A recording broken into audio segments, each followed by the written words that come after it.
In Boston, Matthew Dickey is always on the lookout for a picture with a story. What I love about photography is its journey and willingness to lead to a rabbit hole. And those rabbit holes usually start with a building. It's like telling those stories about the buildings and the places and how and why cities look the way they do. So it's all a means of photography for that purpose.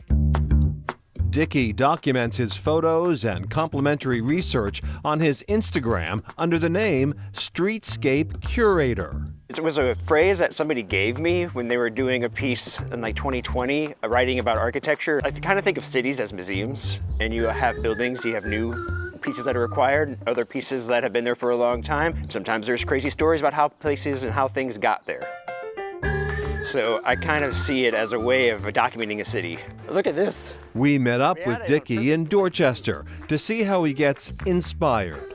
This time he'd noticed a style of building that usually isn't found in this part of the city. Right now the thing that's drawing me to this is, one, it's just a weird shaped mansard roof building. Two, it's got a bright blue color and the shadows are just raking across the facade, which is pretty amazing.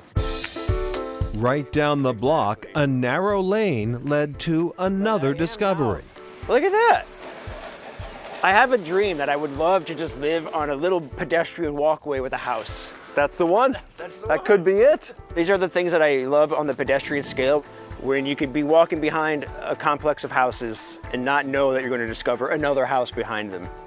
Even after Dickey posts his pictures and context-filled captions on Instagram, that property might still have more to reveal. And as I take a photo and share it, somebody else will ping in and be like, my grandmother grew up down that street, blah, blah, blah, blah, blah, stories, stories, stories. Like, well, now I want to know more. And I connect with more and more people. Story and connection are also guiding principles at the Griffin Museum of Photography in Winchester, especially because billions of pictures are created every day thanks to technology. What is that image or what that photograph is trying to say? How do we communicate something interesting about that? How do you as a viewer grow from experiencing that photograph?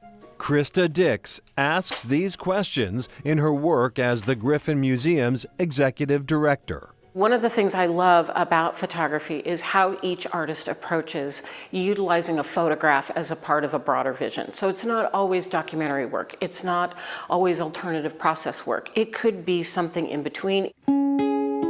That range of styles is evident in the museum's Spring 2024 exhibition.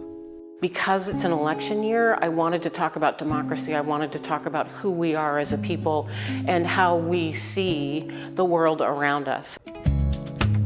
This exhibition, Traces of Existence, is looking at 5 Latin American artists, all looking at migration, at exile, at how they see that transition from their homeland to a new place and a new environment.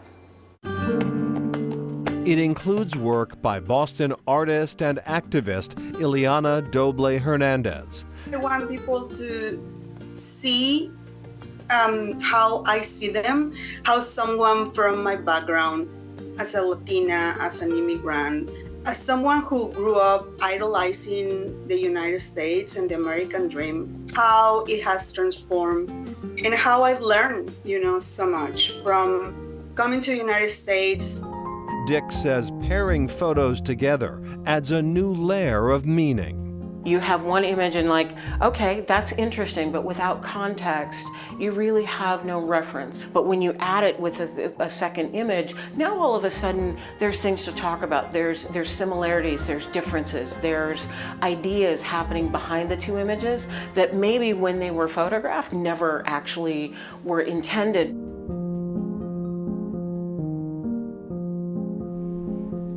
And the Griffin Museum is named after its founder, Arthur Griffin. He was a Massachusetts native, and he was known for his pioneering work in color film. He was one of the first photographers for the Boston Globe in the 1930s. Wow. And our streetscape curator, love that name, Matthew Dickey, well, he's a painter as well, and he says that oftentimes he's snapping a photo with a future painting in mind. In fact, he jokes that photography is for painters in a hurry. I like that. All right, up next, providing comfort in loss.